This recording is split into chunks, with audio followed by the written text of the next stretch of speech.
Okay, Eastern Conference Finals, or just NBA news. But I guess this is a fallout from losing in the Eastern Conference Finals on June 2nd, 2025. What was it, June 3rd? June 2nd, June 3rd. I don't know. The New York Knicks announced the firing of head coach Tom Thibodeau after 5 seasons. Um, Now the firing's been about 4-day old NBA news now. So in the first 48 hours, first 72 hours, so many stories leaked out. Everybody's making a post. Everybody's got an opinion. Some of the bigger talking heads on the YouTube space. Well, not just them, but certain platforms you'll look at have made the assertion that Tom Thibodeau deserved to be fired. They looked at the Knicks' record in the postseason. At the end of it, the Knicks were only 10-8. The Knicks' point differential at the end of the postseason was, I believe, 0. I think they were dead even. They weren't plus or negative. So these things seem to be concerning trends. Brian Windhorst of ESPN asserted that the thing that might have cost Tom Thibodeau his job was,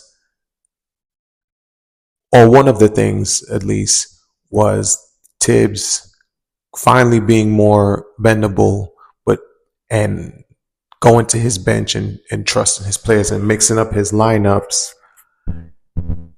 And with that, the front office seeing that it's possible for this roster to have played another way to have won the series against Indiana.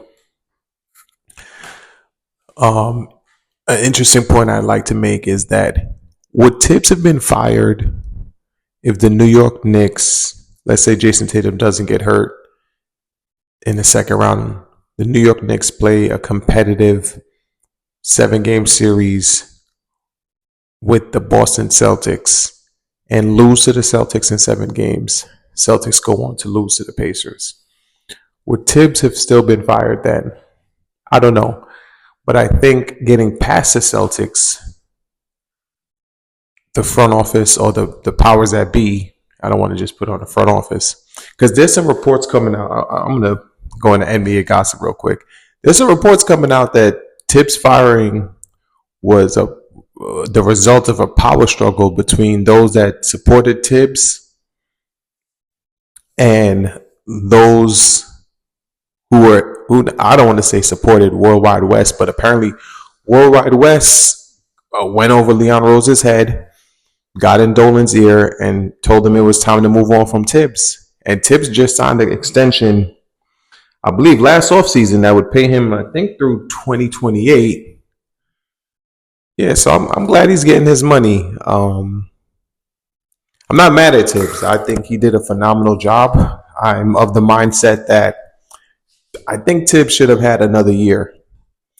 Maybe there could have been an argument to retool the coaching staff. And not even that. I think a year worth of continuity amongst the players might have benefited them better. But all those things are out the window. The New York Knicks made their decision to let go of Tom Thibodeau and relieve him of head coaching duties of the New York Basketball Club. And different reports coming out, again, asserting different things.